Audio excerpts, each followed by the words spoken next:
देखिए, पिछले 10 सालों में हम एक घटना की क्यों बात कर रहे हैं, न जाने अनगिनत घटनाएं हुई हैं जिन्होंने देश की जनता का दिल दहलाया है। महिलाओं ने पीड़ाएं सही हैं और आए दिन उनके ऊपर अत्याचार हो रहे हैं, रेप हो रहा है, कहीं मर्डर हो रहा है, कहीं कुछ हो रहा है, अनगिनत घटनाएं हो रही हैं। हम उसमें जाति धर्म ना देखें, हम उसमें ये देखें कि सिर्फ एक महिला है। दूसरी चीज़, 10 साल से बीजेपी की सरकार है, इस पर खूब राजनीति बहुत होती है कि बंगाल में हुआ, वहाँ हुआ, जहाँ इनकी सरकार नहीं होती वहाँ तो खूब राजनीति होती है, लेकिन जहाँ वहाँ नहीं होती। लेकिन मेरा कहने का मतलब यह है कि आप 10 साल में एक कानून नहीं बना पाए महिलाओं के लिए। आपने इतने कानून बनाए हैं जो आपके मनपसंद कानून होते हैं, आप चुपचाप पास कर देते हैं। आपने दिल्ली में देखे, जब दिल्ली में आपको काला अध्यादेश लाना था, लोकतंत्र की हत्या करके जो चुनी सरकार के अधिकार छीन के आपने काला अध्यादेश रातों रात ला दिया। लेकिन जब महिलाओं की बात आती है तो 10 सालों में एक कानून नहीं बना पाए आप उनकी सुरक्षा के लिए। अब यहाँ पर बीजेपी के वो बैठे हुए हैं, बताइए कौन कौन से कानून बनाए महिलाओं के लिए। अगर इतनी अनगिनत घटनाओं पर हमारे प्रधानमंत्री जी को चिंता है, हमारे गृह मंत्री को चिंता है, हमारी जो महिला विकास मंत्री उनको अगर कोई चिंता है तो बताए ना कौन सा कानून बनाया, कब चर्चा करिए उसके ऊपर उन्होंने संसद के अंदर। जी ठीक ठीक, मैं दे दूंगा आपको। मेरी बहन की बात मुझे बहुत मार्मिक कर गई, लेकिन एक बात बस मन को दुखी कर गई कि ये भी उसमें कानून में कहती कि लिखना चाहिए कि अगर मुख्यमंत्री के यहाँ घटना हो तो उसकी सजा कितनी बड़ी होनी चाहिए, ये भी लिखना चाहिए बहन।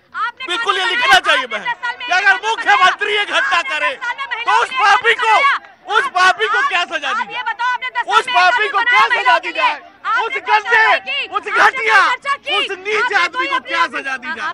अगर राजा ही चोर हो, अगर राजा ही चोर हो, अगर उसी के यहाँ महिला का पान हो,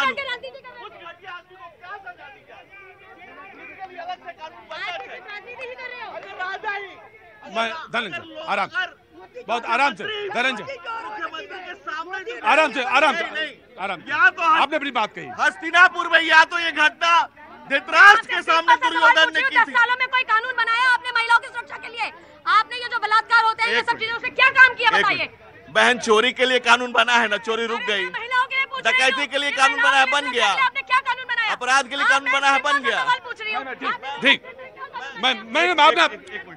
मैं उसे सिंपल बात कह रहा हूँ। हस्तिनापुर ने ये 2 बार घटना देखी है। धृतराष्ट्र के सामने दुर्योधन ने किया या केजरीवाल के सामने उसके गुर्गों ने किया। महिला का पार 2 बार। महिलाओं के लिए कोई कानून बनाया नहीं बनाया 10 सालों में? इतनी घटनाओं पे आपने क्या एक्शन लिया ये बताइए।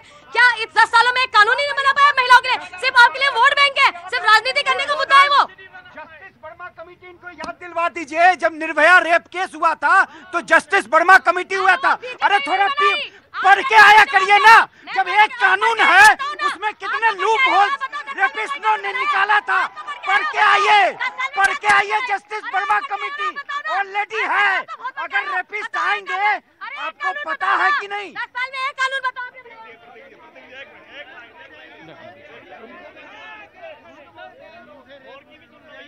हाँ जी, कानून बनाने से रेप रुक जाएगा? कानून बनाने से रेप रुक जाएगी क्या? बाबूजी पूछते हैं सवाल। कहाँ से आना हुआ बाबूजी? दिल्ली से ही। दिल्ली से ही है, दिल्ली में ही रहे पड़े बड़े। रुक जाएगी क्या? ये तो ये बताए ना जी। कानून अपराध है तो कानून तो बनाना पड़ेगा। और जी, कानून तो बनाना पड़ेगा। कानून तो बना हुआ महिलाओं के लिए नहीं, सबके। जी जी, मैं आराम से पगला कह रहे हो। रुको बेटा, अभिमन्यु। सर, योगी जी पे शक न करो, उसकी गाड़ी पलट दी जाएगी। जो रेप कर रहा है उसकी गाड़ी पलट दी जाएगी। योगी जी सख्ती से कार्रवाई करेंगी इसके खिलाफ। क्या नाम है आपका? प्रकाश। प्रकाश, कहाँ से आना हुआ? दिल्ली से। गाड़ी पलट दी जाएगी? नहीं, गाड़ी नहीं, कानून है यहाँ पे। कानून होता क्या? खड़े रहो चुपचाप। एक बार पूछा ना तुमसे, पूछूंगा फिर से। रेलवे के हो ना एम्प्लॉय, सेंट्रल गवर्नमेंट एम्प्लॉय हो, डर नहीं लगता? हाँ जिगरा तो तुम्हें मालूम है, रेलवे भी मालूम है मुझे। हाँ जी। 4 महीने से दिल्ली के बुजुर्ग रो रहे हैं। दिल्ली सरकार से मैं पूछना चाहता हूं उनकी पेंशन क्यों नहीं दे रही? आज मेरी गली के 4 बंदे रो पड़े, बुजुर्ग कह रहे हमने दवाई लेनी है। और बताओ, मैं आप पार्टी 4 महीने कहाँ से? कौन सी दिल्ली सरकार? दिल्ली सरकार जो केजरीवाल जी की सरकार है, बुजुर्गों की जो पेंशन 2500 रुपया पर मंथ देती है, 4 महीने से उनके खाते में पेंशन नहीं जा रही है। मैं आप पार्टी से पूछना चाहता हूं उनका क्या कसूर है? उन्होंने वोट दे के दिल्ली सरकार में केजरीवाल जी को चुना है, उनका क्या दोष है? ठीक, मैंने लिया आपका पॉइंट लिया जी। नंबर है 9871205883, 9871205883। और ये नंबर और ये बात, रुकिए, ये नंबर क्यों मैंने बोला, इसलिए बोला कि ये माँ और इनके हस्बैंड लगातार शो में आते हैं, अपने 18 महीने के बच्चे के लिए पैसा इकट्ठा कर रहे हैं। खुद ये चार्टर्ड अकाउंटेंट हैं, अपनी नौकरी छोड़ चुकी हैं बच्चे के लिए।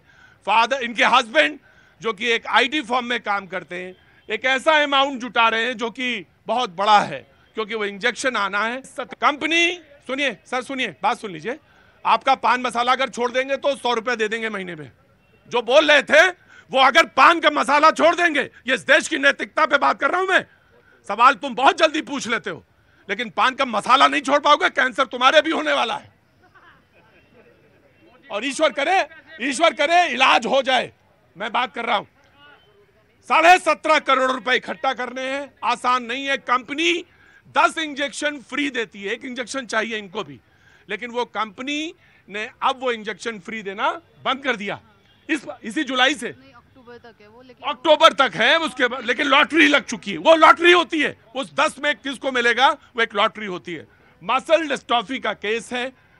दिस SMA टाइप 2 की बीमारी है, भयंकर बीमारी है, बड़ी बीमारी है। संवेदनशीलता के साथ ये आती हैं, चार्टर्ड अकाउंटेंट हैं पेशे से, चुपचाप बात कह के चली जाती हैं, इस बहस के अंदर खड़ी रहती हैं। जिसको जो अमाउंट का करना है 9871205883